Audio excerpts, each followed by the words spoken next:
भगवान आदिनाथ के चरणों में नमन। भगवान बाहुबली स्वामी के चरणों में नमन। चारित्र चक्रवर्ती आचार्य शांति सागर जी महाराज के चरणों में नमन। आचार्य अभिनंदन सागर जी महाराज के चरणों में नमन।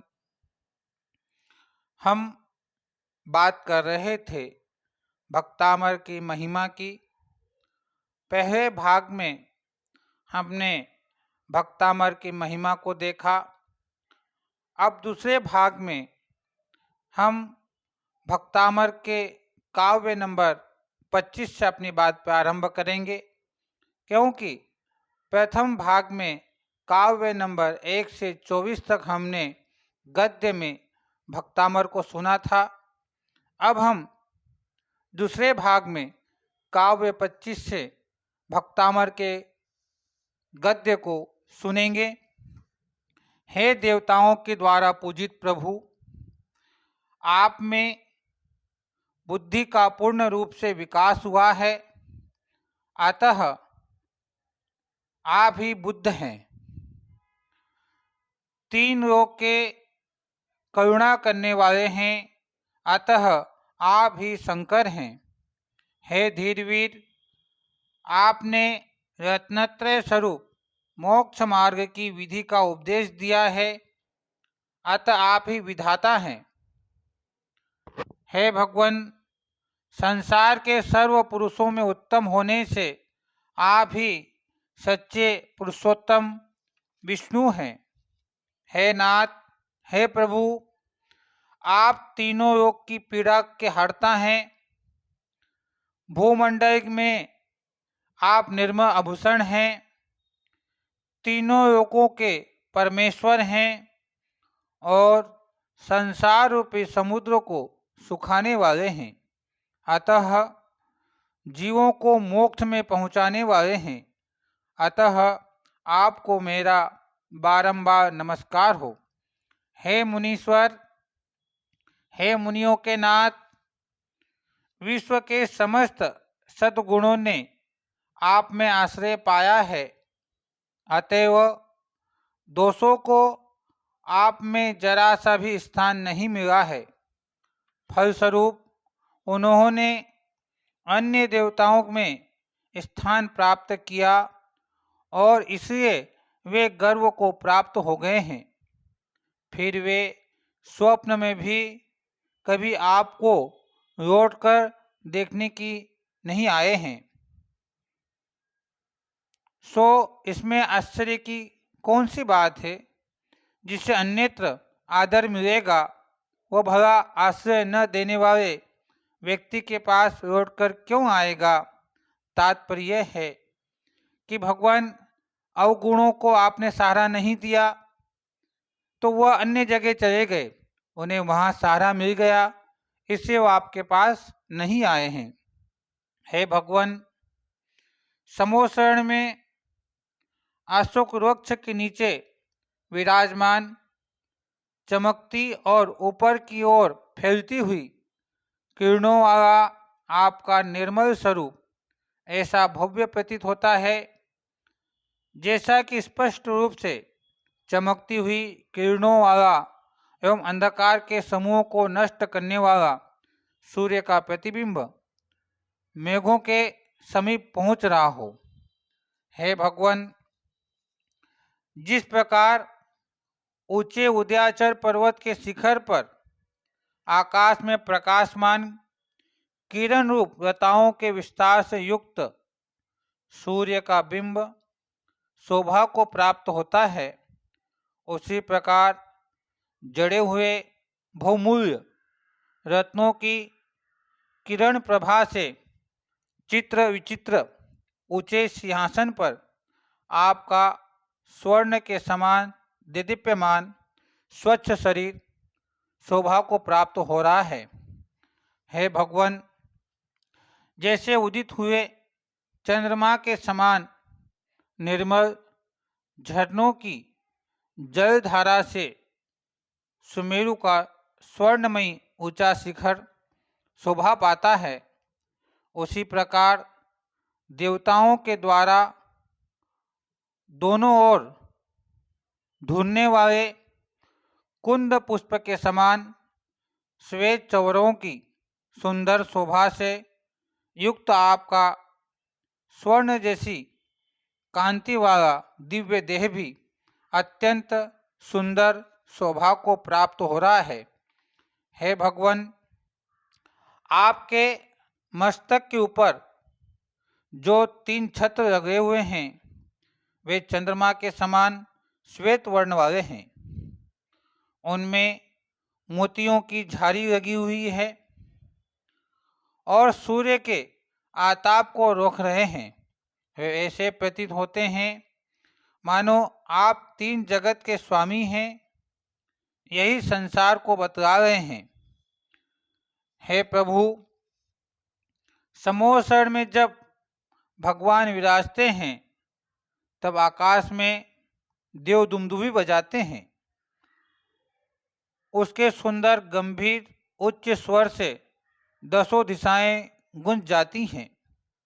उससे ऐसा प्रतीत होता है कि वह तीनों लोकों के प्राणियों को करुणा प्राप्ति के लिए आह्वान कर रहा है और भगवान ही सच्चे धर्म के निरूपण करने वाले हैं। इस प्रकार से भगवान के यश को वह संसार में विस्तारता से हुआ बसता हुआ रहता है। हे भगवान, समोसर में देवगण मंद, सुंदर, मनमेरु, पारिजात और अनेक प्रकार के कल्प वृक्षों से विविध वर्ण वाले पुष्पों की वर्षा सुगंधित जल बिंदु की ओर मंद मंद वायु के साथ करते हैं। उस समय ऐसा प्रतीत होता है कि मानो आपके दिव्य वचन ही पंक्ति की बरसात हो रही हो। हे भगवान, आपके भामंडल की ज्योतिर्मयी प्रभा 3 जगत के सभी ज्योतिर वाले पदार्थों को ज्योतिर को रजित कर देती है और एक साथ उदित हुए सहस्त्रों सूर्य के प्रकाश से अधिक प्रकाश वाली होती हुई भी वह भामंडल की पूर्णमासिक को शीतल चंद्रिका को भी पराजित कर देती है। सारांश यही है कि भामंडल की प्रभा सहस्त्रों सूर्य की प्रभा से अधिक होने पर भी किसी को संताप नहीं पहुंचाती है, प्रस्तुत चंद्रमा की चांदनी से भी अधिक शांति प्रदान करती है। हे भगवान, आपकी दिव्य ध्वनि स्वर्ग और मोक्ष का मार्ग बतलाने वाली है।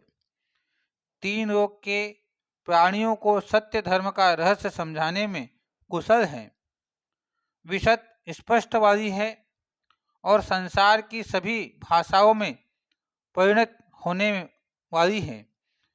हे भगवान, हे जिनेन्द्र देव, आपके चरण कमल विकसित नवीन स्वर्ण कमल के सदृश हैं। उनके नखों से सर्व और किरणें फैल रही है। विहार करते समय आप जहाँ जहाँ भी पग रखते हैं वहाँ पर भक्त देवगण पहले से ही स्वर्णमयी कमलों की रचना कर देते हैं।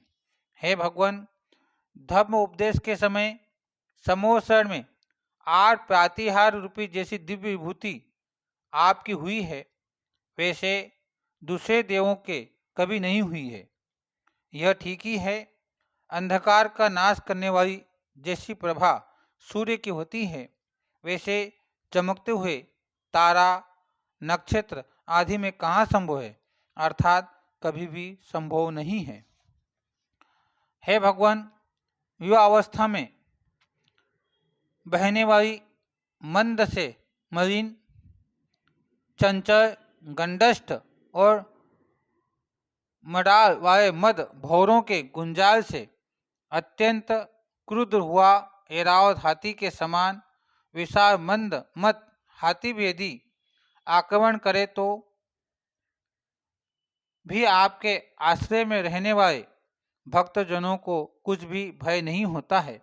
अर्थात वह निर्भय बना रहता है। आपका भक्त गज भय से मुक्त रहता है।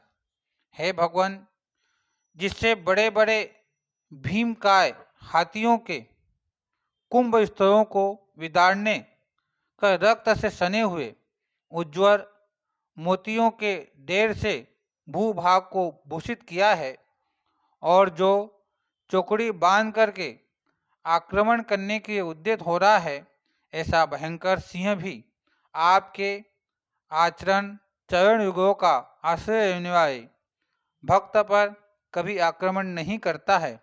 अर्थात आपका भक्त सिंह भय से मुक्त रहता है।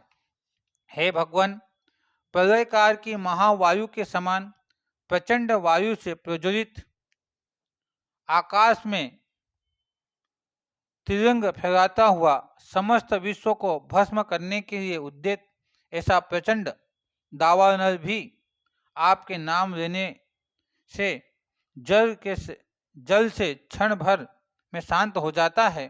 अर्थात आपका भक्त अग्नि भय से विमुक्त रहता है। हे भगवान, जिसके हृदय में आपके नाम रूपी नागदमिनी जड़ी है, वह पुरुष लाल नेत्र वाले कोकिल कंठ के समान काले क्रोध से फुंकार करते और फन को ऊंचे उठाकर सामना आते हुए भी भयंकर सांप को निशंक होकर लांघता हुआ चला जाता है। अर्थात आपका भक्त सर्व भय से मुक्त रहता है। हे भगवान, जिस सेना में घोड़े हिनहिना रहे हों, हाथी गर्जना कर रहे हों, भयंकर हल्ला हो रहा हो, ऐसे भी शत्रु बने हुए हों, राजाओं की सेना आपके नाम का उच्चारण करने से ऐसी छिन्न भिन्न हो जाती है जैसे कि सूर्य की उदित होते हुए उसकी किरण से रात्रि का अंधकार छिन्न भिन्न हो जाता है। अतः आपके भक्त को शत्रु सेना का भय नहीं रहता है। हे भगवान, जिस युद्ध में भालुओं की नोक से छिन्न भिन्न हुए हाथियों के शरीर से रक्त की धारा बह रही है और जिसे पार करने में बड़े बड़े शूरवीर योद्धागण भी असमर्थ हो रहे हैं, उस युद्ध में भी आपके चरण कमल वन का आश्रय लेने वाला पुरुष शत्रु पक्ष को जीतकर विजय पाते हैं। सारांश यही है कि आपका भक्त युद्ध में भी विजय लाभ करता है। हे भगवान, जिसमें भयानक मगरमच्छ उछल रहे हैं और दावानल समुद्र की आग से जिसका पानी उबल रहा है, ऐसे भी भयानक ऊंची तरंगों वाले समुद्र में व्यापारियों के जहाज आपके स्मरण से बिना किसी प्रकार के त्रास के आगे बढ़ते हुए चले जाते हैं। हे भगवान,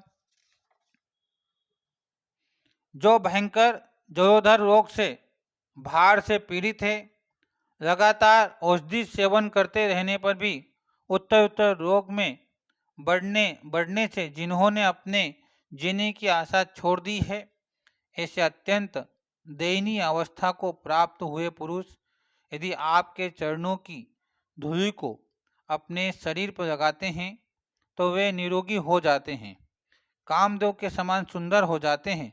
अर्थात आपके चरण रस से असाध्य रोग भी निरोगी हो जाते हैं। हे भगवान, जो पैरों से लेकर गले तक बड़ी मोटी साकल से बंधे हुए हैं, जिनकी जांघें बेड़ियों की तीक्ष्ण कोरों से छिन्न गई है, इस प्रकार के जेल खाने में बंद अजन्म कैद की सजा भोगने वाले भी पुरुष आपके नाम का निरंतर स्मरण करने पर अपने आप को बंधन से मुक्त हो जाते हैं। यह आपके नाम का ही प्रभाव है।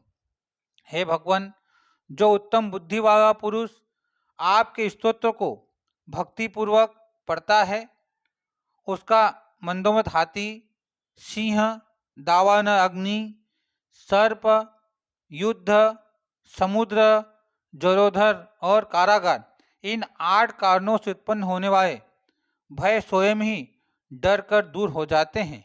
अर्थात प्रस्तुत स्तोत्र में पाठ करने से उक्त सभी भयों से मनुष्य निर्भीक रहता है।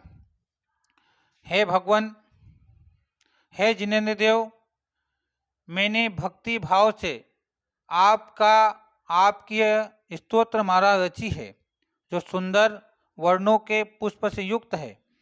जो भक्तजन इसको कंठ में धारण कर निरंतर इसका पाठ करते हैं, वे सम्मानीय उच्च पद को प्राप्त होते हुए और उन्हें भौतिक और आत्मिक सभी प्रकार की लक्ष्मी स्वयं प्राप्त हो जाती है। इस प्रकार से आपने काव्य नंबर 25 से 48 तक के काव्यों को गद्य में सुना। ये दूसरा भाग था। आपको यह कैसा लगा होगा? यह करने का मतलब यही था कि जब हम भक्तामर पढ़ते हैं तो उसका भाव अर्थ हमारे समझ में आना चाहिए। उन काव्यों का भाव अर्थ हमें समझ में आना चाहिए कि उस काव्य में क्या रहस्य छिपा हुआ है। इसी उद्देश्य से हमने किया है। ओम नमः सिद्धेभ्यः।